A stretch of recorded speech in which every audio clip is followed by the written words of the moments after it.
अस्सलाम वालेकुम स्टूडेंट्स। पिछले लेक्चर में हमने हिस्ट्री ऑफ क्लासिफिकेशन को डिस्कस किया था, जिसमें हमने मुख्तलिफ साइंटिस्ट के कंट्रीब्यूशंस को और फिर 2 किंगडम सिस्टम, 3 किंगडम सिस्टम और 5 किंगडम सिस्टम को ब्रीफली डिस्कस किया था। आज का हमारा मौजू है 3 डोमेन सिस्टम।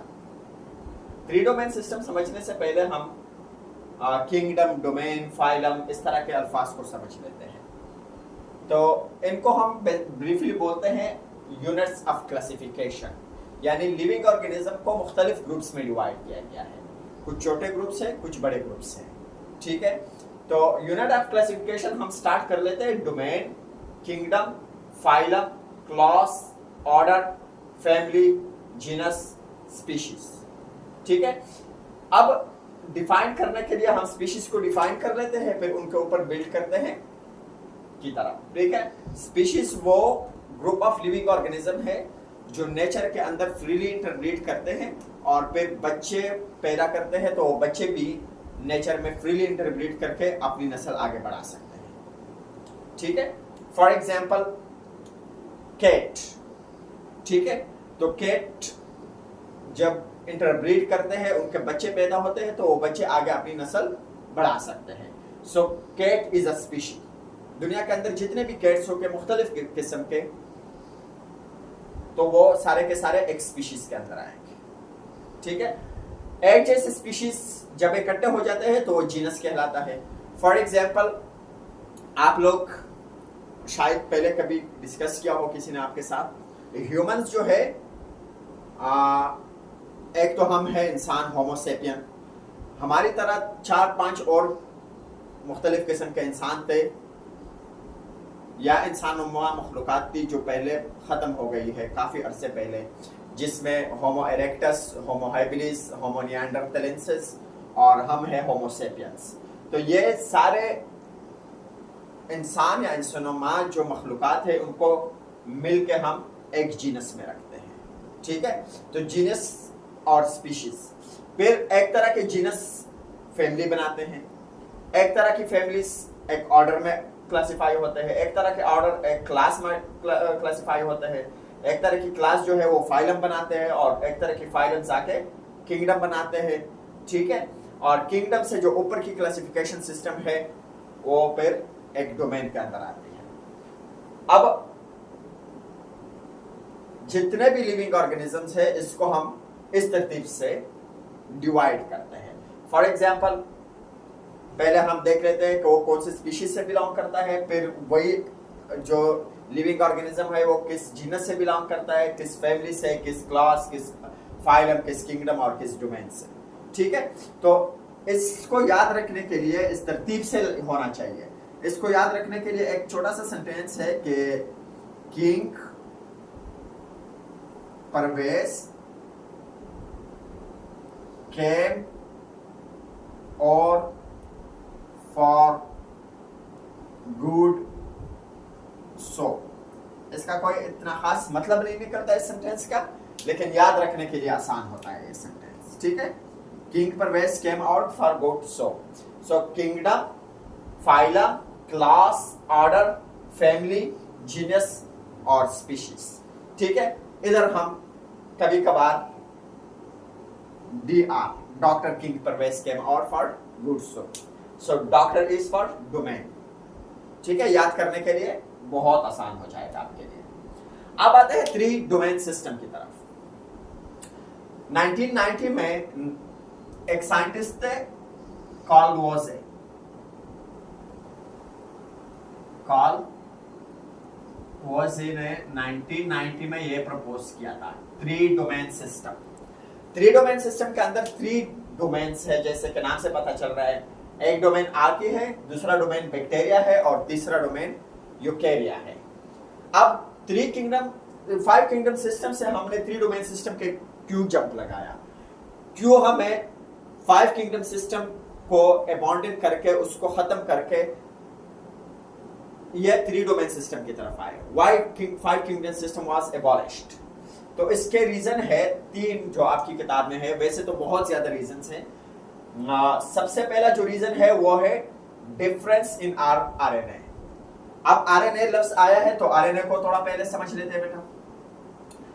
RNA एक बायोलॉजिकल मॉलिक्यूल है, यानी एक ऐसा केमिकल है जो लिविंग ऑर्गेनिजम्स में पाया जाता है। और आरएनए जो है वो हमारे बॉडी के अंदर प्रोटीन बनाने में मदद करते हैं। ठीक है, कैसे मदद करते हैं?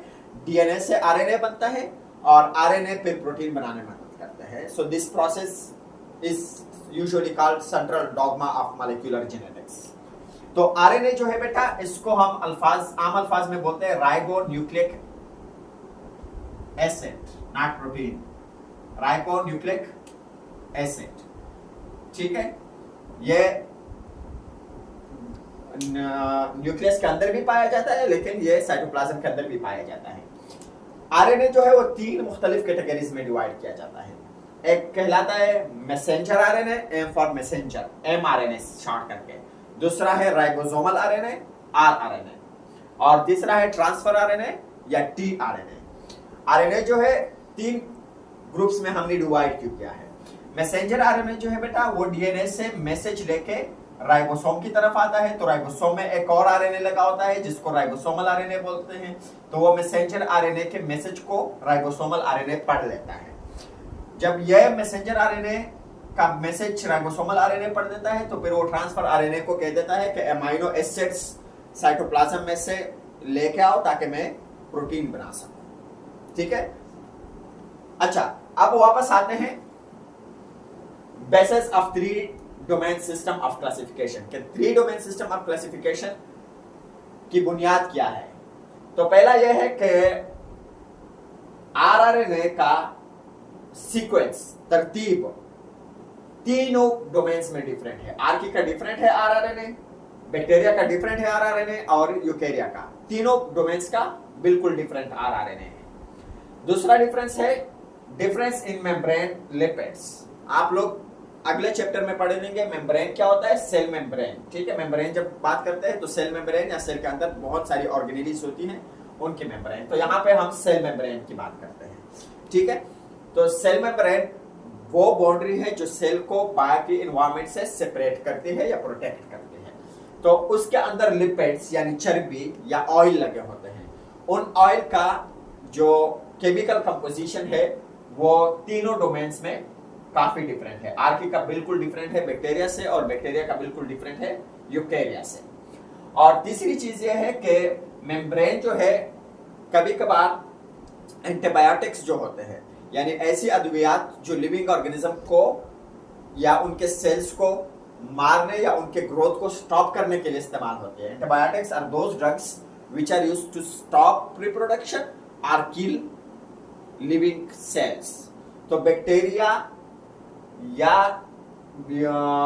आर्की या फिर यूकेरिया, इनको मारने के लिए या इनके ग्रोथ को स्टॉप करने के लिए हम यूजुअली उनके मेम्ब्रेन को टारगेट करते हैं। नॉट एक्सक्लूसिवली, सिर्फ मेम्ब्रेन ही, और भी बहुत सारे एंटीबायोटिक्स है जो मेम्ब्रेन के अलावा मुख्तलिफ किस्म के तरीके इस्तेमाल करके किसी भी बैक्टीरिया वगैरह को मार देते हैं। लेकिन जो मेम्ब्रेन डिफरेंट है तीनों का, तो तीनों का मेम्ब्रेन जो है मुख्तलिफ एंटीबायोटिक से सेंसिटिव होता है, यानी उनको रिस्पॉन्स करता है। तो जो एंटीबायोटिक हम आर्की में इस्तेमाल कर लेते हैं मारने के लिए, वही एंटीबायोटिक हम बैक्टीरिया को मारने या उनके ग्रोथ को स्टॉप करने के लिए इस्तेमाल नहीं कर सकते। और जो बैक्टीरिया के ग्रोथ को स्टॉप कर लेते हैं, वो इतना इफेक्टिवली यूकेरिया के सेल के ग्रोथ को स्टॉप नहीं कर सकते या उनको उतना इफेक्टिवली किल नहीं कर सकते। तो इस बेसिस पे हम लिविंग ऑर्गेनिज्म को 3 डोमेन के अंदर क्लासिफाई कर देंगे। जैसे मैंने बताया कि 3 डोमेन सिस्टम को हम डोमेन आर्की, डोमेन बैक्टीरिया और डोमेन यूकेरिया के अंदर डिवाइड करते हैं। तो पहला उनके दरमियान डिफरेंस जो है वो सेल टाइप की बुनियाद पर है, यानी यूकेरिया में सेल टाइप है यूकेरियोटिक सेल, और बैक्टीरिया और आर्की में एक तरह का सेल टाइप पाया जाता है जिसको हम प्रोकैरियोटिक सेल बोलते हैं। इनके दरमियान थोड़ा डिफरेंस समझ लेते हैं। पहले सेल क्या है? Cell is the basic unit of living organisms, या it is the basic unit of structure and function of all living organisms. यानी सारे लिविंग ऑर्गेनिज्म बुनियादी तौर पर सेल से बने हैं। जैसे दीवार को बनाने के लिए ईंट या ब्लॉक की जरूरत होती है, इस तरह लिविंग ऑर्गेनिज्म बनाने के लिए सेल की जरूरत है। तो सेल का जो बुनियादी स्ट्रक्चर है ये बाहर का जो आपको लेयर नजर आ रहा है, this is what we call cell wall. इसके अंदर जो दूसरा लेयर आपको नजर आ रहा है, इसको हम बोलते हैं प्लाज्मा मेम्ब्रेन या सेल मेम्ब्रेन। ये अंदर खाली जगह है, खाली तो नहीं वैसे, इसके अंदर बहुत सारे केमिकल पाए जाते हैं, जेल लाइक सब्सटेंस, उसको साइटोप्लाज्म बोलेंगे, और ये दरमियान में न्यूक्लियस है। ये एक यूकेरियोटिक सेल है। प्रोकैरियोटिक सेल में डिफरेंस यह है कि उसके अंदर इस तरह का न्यूक्लियस नहीं पाया जाता, बल्कि उसका जो न्यूक्लियस के अंदर मटेरियल है, न्यूक्लियर मटेरियल यानी डीएनए, वो आपको इधर सेंटर में ऐसे ही पड़ा नजर आएगा। उनका डीएनए या न्यूक्लियर मटेरियल सेल के अंदर ऐसे ही पड़ा नजर आएगा। तो अगर प्रॉपर न्यूक्लियस हो यानी न्यूक्लियर मेम्ब्रेन, इस मेम्ब्रेन को क्या बोलेंगे हम? Nuclear membrane. तो अगर किसी सेल में न्यूक्लियर मेम्ब्रेन है और उनके अंदर न्यूक्लियर मटेरियल या डीएनए पड़ा हुआ है, तो वो यूकेरियोटिक सेल कहलाएगा। और भी बहुत सारे डिफरेंस है प्रोकैरियोटिक और यूकेरियोटिक सेल में। और अगर कोई न्यूक्लियर मेम्ब्रेन नहीं है बल्कि न्यूक्लियर मटेरियल ऐसे ही सेंटर में पड़ा हुआ है, तो प्रोकैरियोटिक सेल कहलाएगा। बाकी चीजें उनके अंदर उनमें इख्तिलाफ है, लेकिन बेसिक स्ट्रक्चर सेल का फिर एक जैसे है। तो प्रोकैरियोटिक सेल आर्की में पाए जाते हैं, बैक्टीरिया में पाए जाते हैं, जबकि यूकेरिया में यूकेरियोटिक सेल पाए जाते हैं। दूसरा डिफरेंस है सेल वॉल। जैसे मैंने बताया कि सेल वॉल सबसे आउटर लेयर है और ये non living part of the cell है, ठीक है, ये मरा हुआ हिस्सा है सेल का।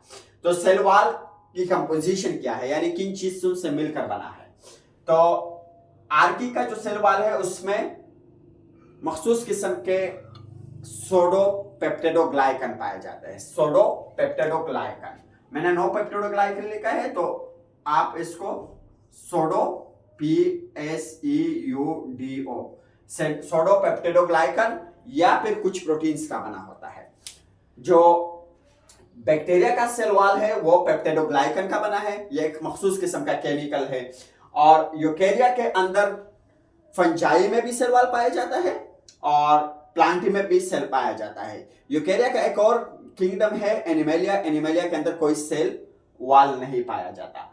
तो सेल वॉल प्लांट और फंजाई में पाया जाता है। प्लांट का जो सेल वॉल है वो सेलुलोज का बना है और फंजाई का जो सेल वॉल है वो काइटिन का बना है। तीसरा जो डिफरेंस है सारों में वो ये है कि सेंसिटिविटी टू एंटीबैक्टीरियल या antibiotics, sensitivity to antibiotics. Antibiotics जैसे मैंने बताया ये ऐसे दवाया या केमिकल सब्सटेंसेस है जो किसी भी लिविंग सेल को मारने के लिए या उनके ग्रोथ को स्टॉप करने के लिए इस्तेमाल होती है। तो आर्की जो है वो मखसूस किस्म के